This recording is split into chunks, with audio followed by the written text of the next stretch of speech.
সম্প্রতি সামাজিক যোগাযোগ মাধ্যমে আলোচনার কেন্দ্রবিন্দুতে রয়েছে সান্ডা নামের একটি মরুর প্রাণী। ভাইরাল ভিডিও, হাস্যরসাত্মক পোস্ট, মেম সবকিছুর কেন্দ্রে এখন এই নিরীহ টিকটিকি সদৃশ্য জীবটি। এই প্রাণীকে মাস্টিকুর, সান্ডা টিকটিকি কিংবা কাটা লেজযুক্ত টিকটিকি নামেও ডাকা হয়। বিজ্ঞানের ভাষায় সান্ডা হল ইউরোমাস্টিকস গণের অধীন একটি সরীসৃপ, যা দেখতে অনেকটা গুইসাপের মতো।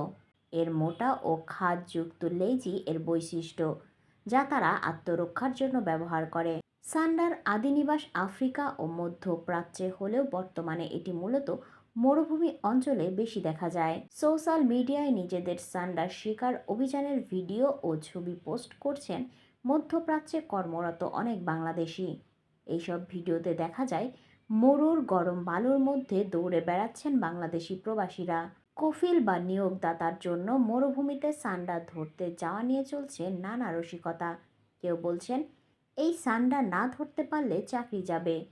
কারো ভাষ্য, কফিল বলেছে সান্ডা না পেলে ভিসা ক্যান্সেল। তবে আসুন জেনে নেই সান্ডা খাওয়া নিয়ে ইসলাম কি বলছে। সান্ডা খাওয়া হারাম নাকি হালাল? ধর্মীয় দৃষ্টিকোণ থেকে বিশ্লেষণ। মরুর বেদুইনরা দীর্ঘকাল ধরেই সান্ডাকে খাদ্য হিসেবে গ্রহণ করে। এটি এক ধরনের প্রোটিন সমৃদ্ধ খাবার বলে ধরা হয়। ইসলামের দৃষ্টিকোণ থেকে এটি নিয়ে রয়েছে মিশ্র মতামত। হাদিস অনুসারে মহানবী সাল্লাল্লাহু আলাইহি ওয়াসাল্লাম নিজে সান্ডার মতো প্রাণী খাননি, তবে অন্যদের নিষেধও করেননি। সাহাবী খালিদ বিন ওয়ালিদ রাদিয়াল্লাহু আনহু তা খেয়েছিলেন। হানাফি মাজহাব মতে এটি মাকরুহ বা নিষিদ্ধ। অধিকাংশ মাজহাব এটিকে হালাল বলে অনুমোদন করে। অন্যদিকে ইহুদি ধর্মে সান্ডা একেবারেই অশুচি প্রাণী হিসেবে গণ্য। বাইবেলের লেবীয় পুস্তকে এটিকে খাওয়ার জন্য নিষিদ্ধ ঘোষণা করা হয়েছে। সান্ডা নিয়ে কোরআন ও হাদিসের দলিল। কোরআনে বলা হয়েছে, তোমাদের জন্য সমুদ্রের শিকার এবং তা আহার হালাল করা হয়েছে।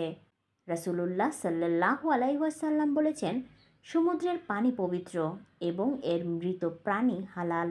ইসলামী ফিকহবিদদের মতামত। হানাফি মাজহাবের অনুসারীরা শুধুমাত্র মাছ জাতীয় প্রাণীকে হালাল মনে করেন। সরীসৃপ বা উভচর প্রাণী যেমন ডব এবং গুইসাপ খাওয়া জায়েজ নয়। মাছ ব্যতীত জলচর বা উভচর সরীসৃপ যেমন কচ্ছপ, গুইসাপ, সাপ এবং ডব এগুলো খাওয়া হানাফি মাজহাবে হারাম। শরিয়াহ আলোচনা অনুযায়ী সান্ডা এবং ডব সরীসৃপ হওয়ায় ইসলামে তা খাওয়া নিয়ে ভিন্ন মত রয়েছে।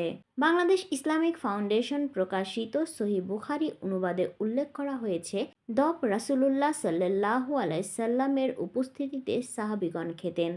তিনি নিজে খাননি, তবে সাহাবীদের খেতে নিষেধ করেননি। ফাউন্ডেশনের দৃষ্টিতে রাসূল সাল্লাল্লাহু আলাইহি ওয়াসাল্লাম এটিকে হারাম বলেননি, তাই আরব অঞ্চলে এটি জায়েজ বলেই গণ্য। ধর্মপ্রাণ মুসলমানদের জন্য শরিয়াহ নির্দেশিত খাদ্য গ্রহণ করা অত্যন্ত গুরুত্বপূর্ণ। তাই সান্ডা ও গুইসাপ খাওয়া থেকে বিরত থাকা ইসলামী দৃষ্টিকোণ থেকে জরুরি। তবে ডব যাদের খাওয়ার অভ্যাস আছে তারা খাবেন, আর যাদের মাজহাবে অনুত্তম তারা তা থেকে বিরত থাকাই শ্রেয়।